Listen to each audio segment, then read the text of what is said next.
ఆకాశమందు సింహాసనాసీనుడైన దేవాది దేవునికి నా హృదయపూర్వక వందనములు, స్తుతులు, స్తోత్రములు సమర్పించుకుంటున్నాను.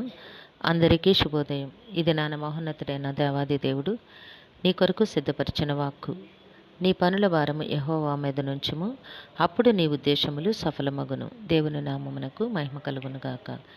ఈ మాటలు సామెతల గ్రంథము 16వ అధ్యాయము 3వ వచనములో వ్రాయబడి ఉన్నవండి. Praise the Lord. Today our God's promise for us, commit your works to the Lord and your thoughts will be established.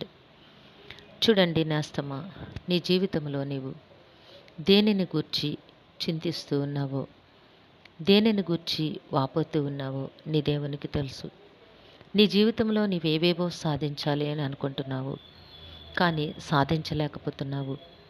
నీ కుటుంబంలో ఎంతో ఉన్నతమైన కార్యములను నీవు చూడాలని ఆశిస్తూ ఉన్నావు.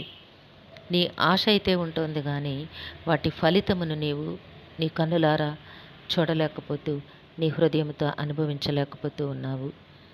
అయితే నీ జీవితంలో ఉన్న ప్రతి సంగతి కూడా నిజమే.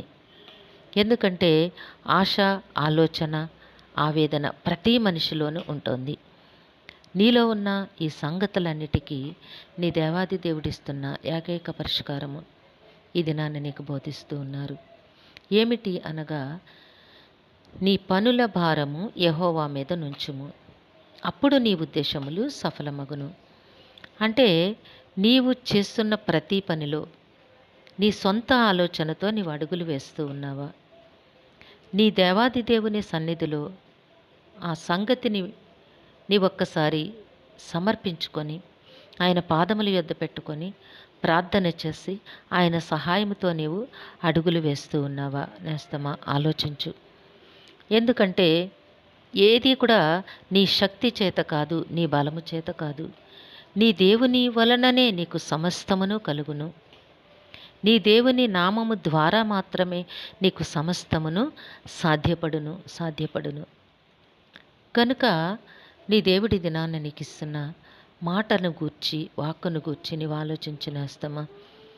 నిజమే, నీ కుటుంబంలో ఉన్న స్థితిగతులన్నీ కూడా నీవు అనుభవిస్తున్న వేదనకు కారణాలే, చింతకు కారణాలే. పరిస్థితిని నీవు చూస్తూ చింతిస్తున్నావు, కానీ నీ దేవుని శక్తి ఏమిటో తెలుసా? నీ పరిస్థితిని మార్చగలిగిన దేవుడు నీ దేవుడై ఉన్నారు. ఆ పరిస్థితి నుంచి పారిపోమని దేవుడు నీకు చెప్పట్లా.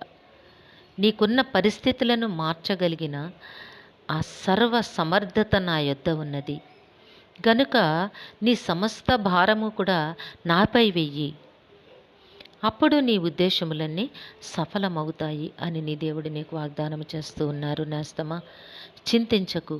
దేని కొరకు ఆశతో ఎదురు చూస్తూ ఉన్నావో, ఎంతగా ప్రయత్నం చేస్తూ ఉన్నావో నీ దేవునికి తెలుసు. కానీ నీవు చేసే ప్రయత్నాలు ఎవరి ఆలోచనతో, ఎవరి ప్రోద్బలముతో నీవు అడుగులు వేస్తున్నావో ఒక్కసారి ఆలోచించు. నీ దేవునితో అడుగులు వెయ్యి. నీ జీవితం ఎంతో ఆశీర్వాదకరంగా ఉంటుంది. నీ దేవుని సన్నిధిలో ప్రార్థన చేసి పనిని ప్రారంభించు. నీ దేవునికి విన్నవించుకొని నీవు నీ ప్రయత్నములను మొదలుపెట్టు. నీ జీవితం ఎంతో ఫలభరితముగా ఉండబోతోంది. దేవుడు నీకు వాగ్దానము చేస్తూ ఉన్నారు నేస్తమా, అప్పుడు నీ ఉద్దేశములు సఫలమగును. మాట ఇచ్చిన దేవుడు తప్పక నెరవేర్చే దేవుడై ఉన్నారు. నీ జీవితంలో, నీ కుటుంబంలో ఆయన ఉన్నతమైన విజయములను అనుగ్రహించబోతూ ఉన్నారు. కాబట్టి నేస్తమా, నీ సమస్త భారమును కూడా ఆయనపై వేసి ఆయన చిత్తానుసారముగా నీవు ముందుకు అడుగులు వేయగలిగినట్లయితే నీ దేవుని నుంచి ఉన్నతమైన విజయములను నీవు సొంతం చేసుకోగలవు. దేవుడు నిన్ను దీవించునుగాక. ప్రార్థన చేసుకుందాము. సింహాసనాసీనుడైన దేవా, మీ ఘనమైన నామమునకు వందనములు చెల్లించుకుంటున్నాము. తండ్రి, మీ బిడ్డకి మీరు అనుగ్రహించిన వాక్కును బట్టి స్తుతులు సమర్పించుకుంటున్నాము. రాజా, ఏ బిడ్డకైతే ఈ వాక్కును వినిపించినారు వారి జీవితంలో, వారి కుటుంబంలో మీరు అధ్యక్షునిగా ఉండండి తండ్రి. మీ కృపా సహాయమును దయచేయండి దేవా. నాయన, వారి ఆలోచన కాదు నాయన, మీ ఆలోచనలు, మీ ఉద్దేశములు, మీ చిత్తమును నాయన మీ బిడ్డ జీవితంలో, కుటుంబంలో నెరవేర్చమని వేడుకొంచున్నాము. ఈ దినము పుట్టినరోజు, వివాహ దినమోత్సవములు జరుపుకొంచున్న బిడ్డలందరికీ మీ ఆశీస్సులు అనుగ్రహించండి. దీర్ఘాయుష్నివ్వండి తండ్రి, మీ కృపలో జీవింపచేయమని ఈ ప్రార్థన మా రక్షకుడును మీ ప్రియకుమారుడైన యేసుక్రీస్తు నామం పేరట అడిగి వేడుకొనిచున్నాము తండ్రి. ఆమేన్. కరుణావాత్సల్యత కలిగిన దేవుడు మీ కుటుంబ జీవితంలో ఉన్నతమైన ఆశీర్వాదములు అనుగ్రహించి మిమ్మును ఆయన నామ మహిమ కొరకు జీవింపచేయునుగాక.